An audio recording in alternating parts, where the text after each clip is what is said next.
And we should again run by you that we're going to bring you a lot more programming just as a preview to that very live event we'll be broadcasting on this very channel of the President's State of the Nation address. And we know in that very State of the Nation address he'll be touching on the state of the economy as well as the other relevant sectors, agriculture and health. I'm talking about health. Let's look at this. The reconstructive plastic and burn surgery unit of the Kolebu Teaching Hospital has gotten a new set of equipment to help it better manage the cases that come before it.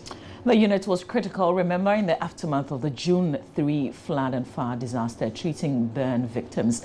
The donation of medical equipment from Toyota Ghana is expected to help ease the pressure in treating the many patients who visit the units. Reconstructive plastic and burn surgery is a very critical component of healthcare in our country today. It's a specialty of plastic surgery committed to the restoration of form and function of any body part. The unit at Kolebu is, however, bedeviled with several challenges, including lack of adequate tools to treat patients. Toyota Ghana has therefore donated medical equipment worth $3,500 to the unit to help it adequately cater for cases it receives on a daily basis. Managing Director of Toyota Ghana, Teshuya Sumachu, tells Joy News the company's primary objective is to contribute to the health of communities within where it operates. We'll see how that goes to help the reconstructive plastic and burn surgery unit of the Kolebu Teaching Hospital.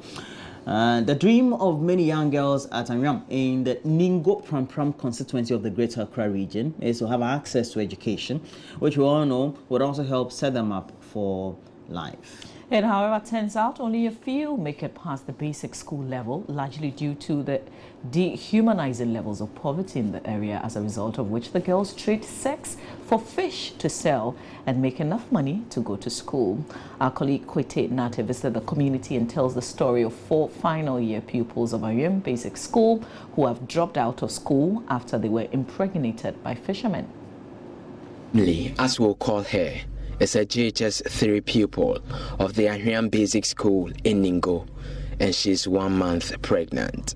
She would have sat for this year's BEC if she was still in class, but she and 3 of her classmates have dropped out of school because they could not stand the shame of being pregnant. What pushed you to get pregnant?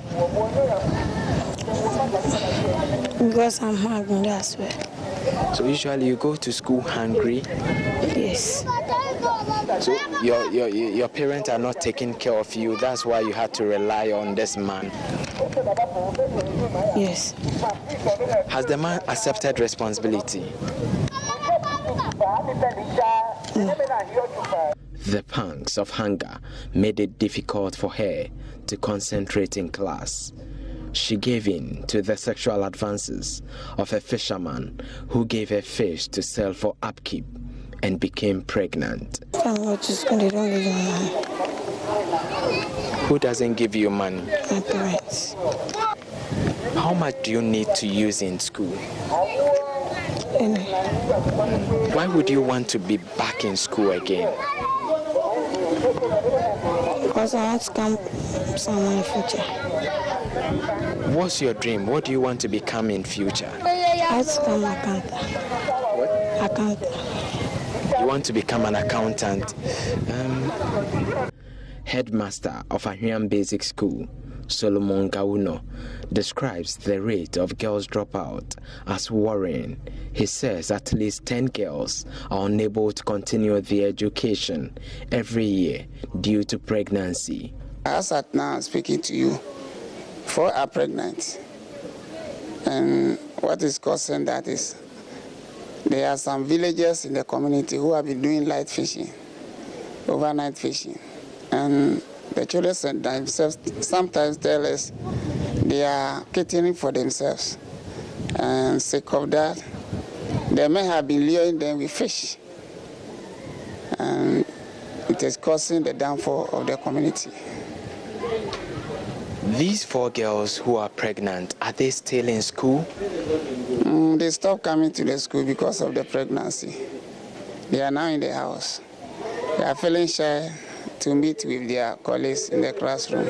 And is it something that is a regular trend here, that every year you have children getting pregnant? Exactly so. Every year about 10 of our girls will go home with pregnancy. So it is a very hurting thing.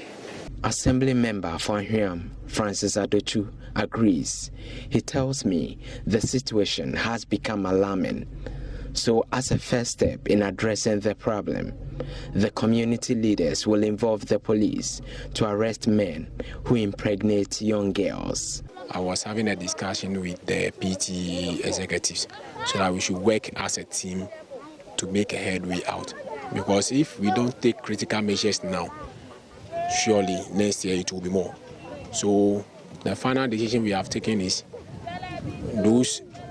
if we get to know the boys that involved in that, surely we are going to send them to the police. Perhaps those hurting the community more are the parents who do not provide their children with money for food and leave them to resort to other means, like Emily, whose dream of becoming an accountant is dashed for now. From Ahweam, I'm Kwete Joy News.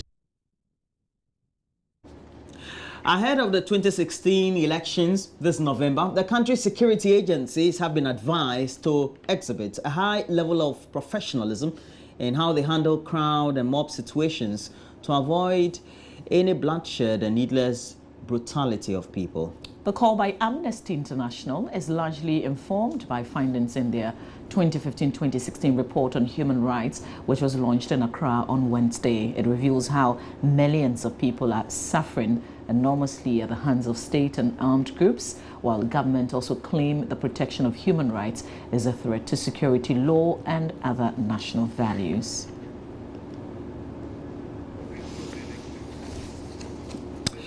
Well, so we have to look at this ahead of the presentation of the much anticipated State of the Nation address by President John Dramani Mahama. The Majority Leader in Parliament, Abang Bagbin, has announced changes expected ahead of the delivery. He wants MPs to observe the changes to avoid embarrassment. The first is that cars would be parked at the main car park. However, honorable members will be allowed to be dropped off in front of the staff entrance. Honorable members of Parliament will not be permitted to be dropped off after the Armed Forces Parade has been formed at 9 a.m., which means that members should be in before 9 a.m. 2, the eastern gate near the cemetery would be permanently closed for the event, and in fact will remain closed forever.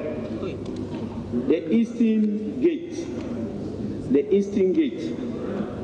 yes, not only for tomorrow, after that it will be closed forever. It's a security measure. Honorable members are advised to use the western gate near Kofi Annan ICT Center or the main entrance from the Accra International Conference Center. 3, the door leading to the tunnel or chamber from the Job 600 would be locked at 9:30 a.m. Honorable members are requested to be seated latest by 9:30 a.m. Latest 9:30 a.m.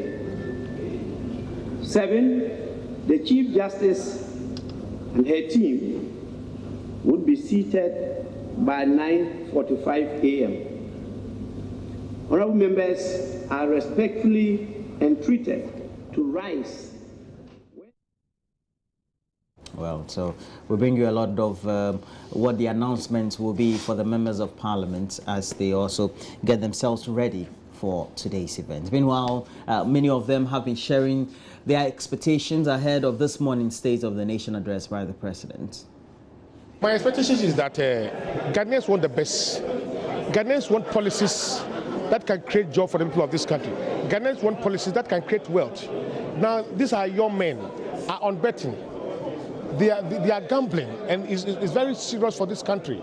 We want policies that can liberate us from total. You see, the ordinary Ghanaian does not believe in the big economic English, the micro and the macro stability. The ordinary Ghanaian believes in good policies that can create wealth and job.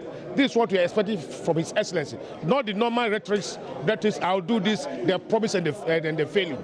We want concrete policies that can help the whole country, that is all. So my expectation is that tomorrow His Excellency should come out with good policies that can drive us to the future. As a government and as a country, we've gone through some turbulence in terms of energy. So I know one of the 8 critical areas, since January we have had a stable power. We will hit at the state of affairs of the energy sector and the way forward for the medium to long term.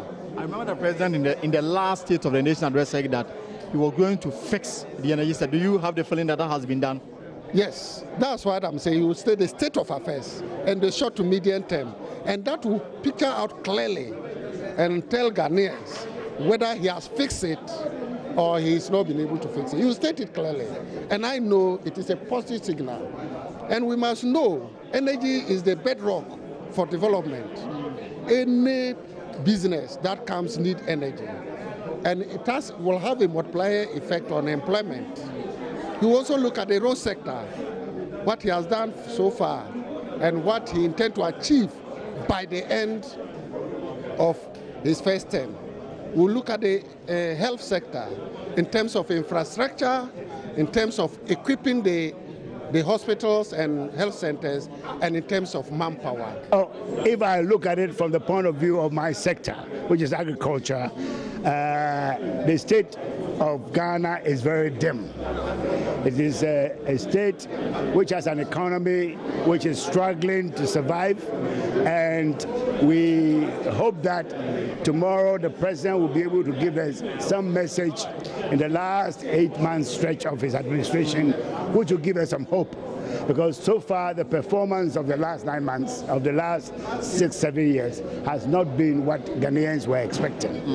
Ghanaians were expecting to be in jobs when they finish universities. They were expecting that their small businesses will prosper, which has not been the case thanks to Dumso, that factory workers will continue to have their jobs, which they are not having. They are being sacked from their jobs, the latest one being the cocoa processing company. So the prospects are not good for this country, and we are hoping that the President will acknowledge this situation and give us a word of hope for the next 9 months of his administration. Meanwhile, 6 ministerial nominees recently appointed by President Mahama, Parliament in a mini cabinet reshuffle, have had their appointments approved by Parliament. Well, the Appointments Committee, however, had some issues with their CVs. The approved nominees are Albert Abongo, who is heading to the Upper East region, John Alexander Akon for the Ashanti region, Kweku Riketegan for the Central region, Abdallah Abubakar for the Northern region. The rest are former Chief of Staff Prosper Bani for Interior Ministry and Edwin Nilanti Vanderpoy for the Youth and Sports Ministry.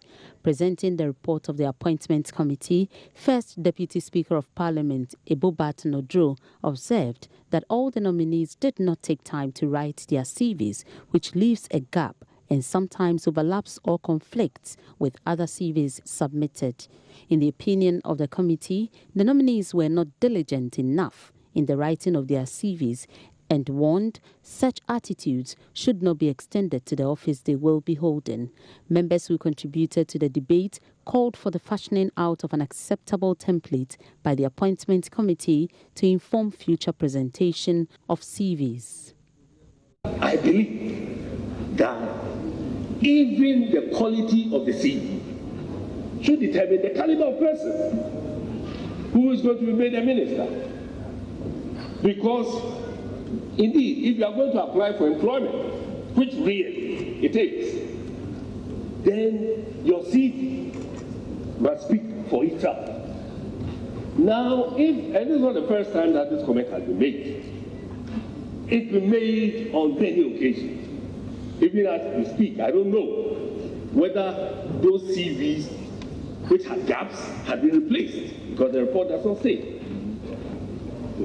But are we to assume that the committee considered the nominees without really being satisfied with their CVs? Then they have failed this house. But I do not think so. There's a suggestion that there should be a template. And Mr. Speaker, it is the job of the President to ensure that those who he has nominated have CVs which can really stand the test of scrutiny, because that should be the process. Mr. Speaker, with your indulgence, I quote at Article 78. It says, the President shall appoint ministers with the prior approval of Parliament. With prior approval, the Supreme Court of Ghana have had the opportunity to make a judicial pronouncement on as a shared responsibility.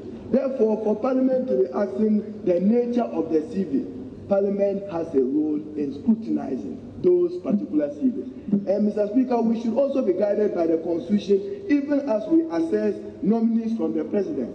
And Mr. Speaker, we should be guided by the fact that Article 94 does define who can be a minister and who cannot be a minister, when it defines eligibility to be members of Parliament and says that for you to be a minister of state, you must qualify to be a member of Parliament. And honor shall be given to the deserving.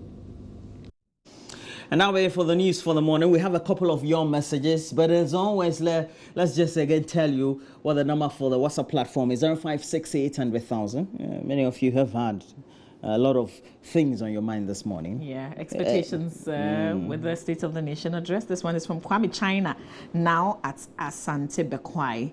And he says, good morning. I'm not expecting much from the President, President Mahama, today. I know it will, as usual, continue with talk, no action, no follow-up, because we pay people to talk, but not to think. The government must be more committed to their own words. That's a message coming in. Thank you very much. This one says...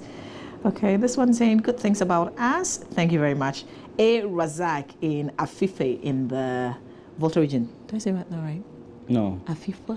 Afife. Okay, cool. Say oh, let me show you. Afife. Say it. Thank you for the message. All right, so that'll be it for the messages. No, let me read two more. As always, please make sure that you get interactive through Facebook. And right now on our YouTube channel, Major Online, we have this very program broadcasting live. And so you have a lot of data. Don't worry, just stream.